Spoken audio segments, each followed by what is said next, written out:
زاویار نے تو تانیہ سے شادی ہی حیدر کی وجہ سے کرنے کا فیصلہ کیا تھا کہ تانیہ حیدر کو ایک ماں کی ممتا دے سکتی ہے۔ تانیہ کا بہت برا انجام ہونے والا ہے کیونکہ آخر کار جمیلہ ہمت کر کے سب گھر والوں کے سامنے اس تانیہ کی حقیقت بتانے والی ہے۔ اور زاویار ویسے بھی تم نے تو حیدر کی وجہ سے ہی تانیہ سے شادی کا فیصلہ کیا تھا۔ جب یہ حیدر کا خیال ہی نہیں رکھ سکتی تو بھلا پھر اس سے شادی کرنے کا کیا مقصد ہے؟ زاویار جب اپنی ماں کو جا کے تانیہ کی بات بتاتا ہے تو نگار کہتی ہے زاویار تمہاری اپنی مرضی ہے، تم چاہو تو تانیہ سے شادی کر لو اور اگر نہیں کرنا چاہتے تو ہماری طرف سے تم پہ کوئی زور زبردستی نہیں ہے،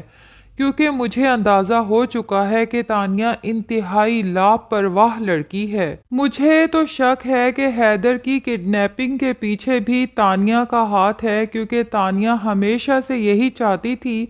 کہ تمہارے اور تانیہ کے درمیان تیسرا کوئی نہ ہو۔ مجھے تانیہ سے پہلے ہمدردی تھی جب اس کی ماں کا انتقال ہوا تھا اور جنید نے بھی اسے طلاق دے دی تھی، لیکن میں نے اور تمہارے ڈیڈ نے آبزرو کیا ہے کہ تمہارے ساتھ انگیجمنٹ سے پہلے تانیہ کچھ اور تھی، لیکن جب سے انگیجمنٹ ہوئی ہے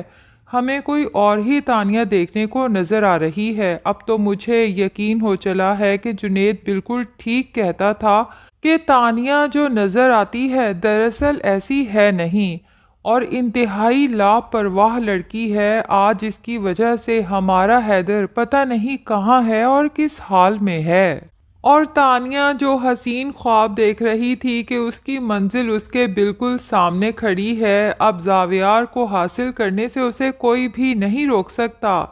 ایک بس حیدر تھا جس سے اسے خار تھی اور اس کانٹے کو بھی اس نے اپنے راستے سے نکال باہر کیا، لیکن تانیہ یہ بھول چکی تھی کہ زاویار نے تو تانیہ سے شادی ہی حیدر کی وجہ سے کرنے کا فیصلہ کیا تھا کہ تانیہ حیدر کو ایک ماں کی ممتا دے سکتی ہے۔ اب نکاح کا دن آنے والا ہوتا ہے تو زاویار اپنے پیرنٹ سے کہتا ہے کہ کیا سب مہمانوں کو کال کر کے منع کر دیا جائے کہ نکاح پوسٹ پون ہو گیا ہے، کیونکہ جب تک مجھے میرا حیدر نہیں ملتا میں تانیہ سے شادی نہیں کر سکتا۔ تانیہ تو ہتھے سے اکھڑ جاتی ہے اور زاویار سے کہتی ہے کہ تم حیدر کی وجہ سے مجھے میرے حق سے محروم نہیں کر سکتے۔ پہلے ہی تمہارے بھائی نے جب سے مجھے طلاق دی ہے میری بہت جگ ہسائی ہو رہی ہے، اب اگر دوسرا بھائی عین شادی کے موقع پہ مجھ سے نکاح سے انکار کر دے گا تو میں تو کسی کو منہ دکھانے کے قابل بھی نہیں رہوں گی۔ اور زاویار ویسے بھی تم نے تو حیدر کی وجہ سے ہی تانیہ سے شادی کا فیصلہ کیا تھا، جب یہ حیدر کا خیال ہی نہیں رکھ سکتی تو بھلا پھر اس سے شادی کرنے کا کیا مقصد ہے؟ بالفرض اگر تم پھر بھی تانیہ سے شادی کرنا چاہتے ہو تب بھی میں حیدر کی ذمہ داری اس لڑکی کو نہیں دے سکتی۔ یہ انتہائی لاپرواہ لڑکی ہے اور میں فیصلہ کر چکی ہوں کہ ایک دفعہ ہمارا حیدر ہمیں مل جائے تو حیدر کو ہم خود اپنے ہاتھوں سے نایاب کے حوالے کر دیں گے، جس پہ زاویار کہتا ہے کہ قطعاً نہیں، آپ نے ہی تو کہا تھا کہ درِ نایاب کی دماغی حالت ٹھیک نہیں ہے اور وہ حیدر کا خیال نہیں رکھ سکتی۔ تو زندگی میں پہلی بار نگار بیگم درِ نایاب کی تعریف کرتی ہے اور اپنی غلطی کا اعتراف کرتی ہے زاویار کے سامنے کہ میں نے جھوٹ بولا تھا، درِ نایاب سے بڑھ کے تو حیدر کا کوئی خیال رکھ ہی نہیں سکتا، میں بس اس سے نفرت کرنے لگی تھی صرف اس لیے کہ تم نے اپنی محبت کی شادی کی تھی۔ لیکن آج میں اس بات کا اعتراف کرتی ہوں کہ درِ نایاب ایک انتہائی سلجھی ہوئی اور سمجھدار لڑکی تھی۔ اب تانیہ کو تو یہ سن کے آگ ہی لگ جاتی ہے کہ نگی آنٹی کا دماغ تو نہیں خراب ہو گیا کہ زاویار کے سامنے اس نایاب کی تعریفیں کر رہی ہیں، جبکہ زاویار کو بھی اپنی ماں کے منہ سے درِ نایاب کی تعریف سن کے حیرت کا جھٹکا لگتا ہے اور پھر فوراً ہی خیال آتا ہے تو اپنی ماں سے کہتا ہے کہ بس کر جائیں، آپ اس درِ نایاب کی تعریفیں کر رہی ہیں جس نے میرے ہی بھائی کے ساتھ مل کے میری پیٹھ میں چھرا گھونپا ہے، مجھے اتنا بڑا دھوکہ دیا ہے۔ تو نگار بیگم کہتی ہے کہ زاویار اپنی آنکھیں کھولو، کیا تم اپنے بھائی کو نہیں جانتے یا اپنی بیوی کو نہیں جانتے؟ مجھے تو اس سب کے پیچھے بھی کسی اور کی ہی سازش لگتی ہے۔ اور پھر غصے سے تانیہ کی طرف دیکھتی ہیں تو تانیہ کے تو جیسے پاؤں تلے سے زمین سرک جاتی ہے، جبکہ زاویار بھی اپنی ماں کی بات سننے کے بعد سوچنے پہ مجبور ہو جاتا ہے کہ اکثر آنکھوں دیکھا بھی غلط ثابت ہو سکتا ہے۔ زاویار تو اسی لمحے اپنا فیصلہ سنا دیتا ہے کہ اگر حیدر کو در نایاب کے حوالے ہی کرنا ہے تو پھر میں تانیہ سے شادی نہیں کرنا چاہتا۔ زاویار کا فیصلہ سننے کے بعد تانیہ تو غصے سے آگ بھگولا ہو جاتی ہے اور زاویار کو گرے بان سے پکڑ لیتی ہے کہ تم ہوتے کون ہو مجھ سے شادی سے انکار کرنے والے؟ تو زاویار کہتا ہے کہ اب تو مجھے بھی یہی لگتا ہے تانیہ کہ در نایاب اور جنید کو بدنام کرنے کے پیچھے اور حیدر کو غائب کرنے کے پیچھے تمہارا ہاتھ ہے۔ تو تانیہ مگر مچ کے آنسو بہاتے ہوئے کہتی ہے کہ مجھے تو آپ لوگوں پر افسوس ہو رہا ہے کہ میرے اوپر اتنا گھٹیا الزام لگا رہے ہیں۔ تو اس بار جمیلہ ماسی بھی چپ نہیں رہتی کیونکہ وہ اب تانیہ سے عاجز آ چکی ہے۔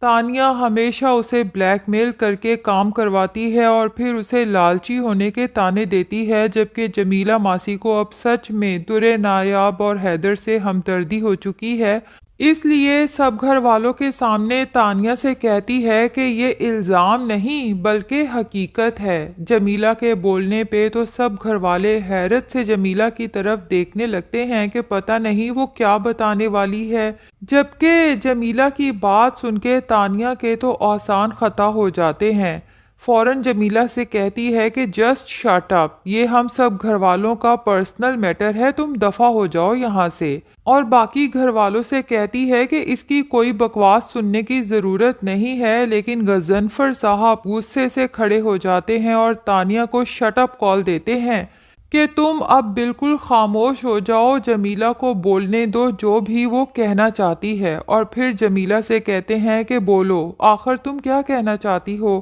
تو فائنلی جمیلہ ایک ایک کر کے تانیہ کی ساری کارستانیاں سب گھر والوں کے سامنے بتا دے گی، ہاتھ جوڑ کے معافی مانگے گی کہ میں نے بھی لالچ میں تانیہ بی بی کا ساتھ تو ضرور دیا، لیکن اب میرا ضمیر مجھے ملامت کرنے لگا ہے کہ میں نے ایک بے گناہ لڑکی کے ساتھ بہت بڑا ظلم کر دیا۔ اور وہ جیولری اور کیش بھی لا کے سب گھر والوں کے سامنے رکھ دیتی ہے جو تانیہ نے در نایاب پہ الزام لگایا تھا کہ گھر سے بھاگنے سے پہلے وہ یہ سب چوری کر کے گئی ہے۔ جیولری اور کیش کو دیکھ کے تو زاویار کی آنکھیں کھلی کی کھلی رہ جاتی ہیں، کیونکہ وہ تو اسی وجہ سے تانیہ کو ایک لالچی قسم کی عورت سمجھنے لگا تھا۔ اور دوسری طرف جنید کی چونکہ آؤٹ آف کنٹری بہت ہی اچھی جاب ہو چکی ہے، تو وہ فلائٹ سے ایک دن پہلے در نایاب اور حیدر سے ملنے آتا ہے، جبکہ ماہم بھی وہاں پر موجود ہوتی ہے۔ سب سے پہلے تو جنید در نایاب سے کہتا ہے کہ بھابی، آپ کو حیدر کی طرف سے اب کسی بھی قسم کی کوئی ٹینشن لینے کی ضرورت نہیں ہے، کیونکہ اس کا سارا خرچ اس کے چاچو کریں گے۔ اور ساتھ ہی اسے اپنے گھر والوں کی بھی فکر ہوتی ہے کہ ٹھیک ہے ہم اللیگل طریقے سے حیدر کو لے آئے ہیں، ورنہ شاید زاویار اور تانیہ اسے لے کے آؤٹ آف کنٹری چلے جاتے۔ لیکن میں یہ سوچ کے بھی پریشان ہوں کہ پتہ نہیں حیدر کے یوں اچانک غائب ہو جانے کے بعد بھائی اور موم ڈیڈ پہ کیا بیت رہی ہوگی۔ اور پھر جنید کہتا ہے کہ بہرحال اب چونکہ کل میری فلائٹ ہے تو میں آپ سب کو بہت مس کروں گا۔ مس تو میں زاویار بھائی اور موم ڈیڈ اور جویریہ کو بھی کروں گا، بھابھی آپ کو اور حیدر کو بھی کروں گا۔ اور آخر میں ماہم کی طرف دیکھ کر کہتا ہے اور آپ کو بھی۔ جنید کی اس اچانک بات پہ ماہم تو بری طرح سے شرما جاتی ہے، جبکہ در نایاب خوشی سے ماہم کی طرف دیکھتی ہے کہ اس کے دل میں یہ خیال کیوں نہیں آیا کہ جنید بھائی اور ماہم کی شادی کر دی جائے، کیونکہ دونوں ہی بہت اچھے فرشتہ صفت انسان ہیں اور ایک دوسرے کو کمپلیمنٹ بھی کرتے ہیں۔ تو ناظرین، اب زاویار، غضنفر اور نگار کی آنکھیں تو جمیلہ ماسی کی باتیں سن کے ہی کھل چکی ہیں، اور اب جب جنید آؤٹ آف کنٹری جانے کے بعد اپنے گھر والوں کو کال کر کے بتائے گا کہ میری بہت اچھی جاب ہو گئی ہے اور میں نے شادی کا فیصلہ بھی کر لیا ہے، اور پھر جب اپنی ماں سے کہے گا کہ کیا آپ پوچھیں گی نہیں کہ میں نے کس سے شادی کا فیصلہ کیا ہے،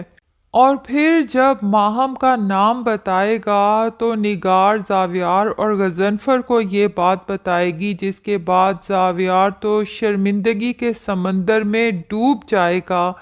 کہ میں نے اس شیطانی صرف تانیہ کی باتوں میں آ کے اپنی پاک دامن بیوی پر کس قدر شک کیا۔ ظاہر ہے کہ زاویار در نایاب کے پاس جائے گا، ہاتھ جوڑ کے اسے معافی مانگے گا، اور در نایاب کے دل میں تو آج بھی زاویار کی محبت ایز اٹ از موجود ہے، اور اسے یہ بھی پتا ہے کہ تانیہ کے بہکاوے میں آ کے زاویار در نایاب کے خلاف سوچنے پہ مجبور ہوا ہے، ورنہ زاویار بھی در نایاب سے بے تحاشا محبت کرتا ہے۔ تو دونوں پیار کرنے والے بہت جلد ملنے والے ہیں۔ تو ناظرین، آپ کو یہ ڈرامہ کیسا لگتا ہے کمنٹ سیکشن میں ضرور بتائیں، اور اگر ہمارے چینل پہ نئے ہیں تو پلیز چینل کو بھی سبسکرائب کر لیں۔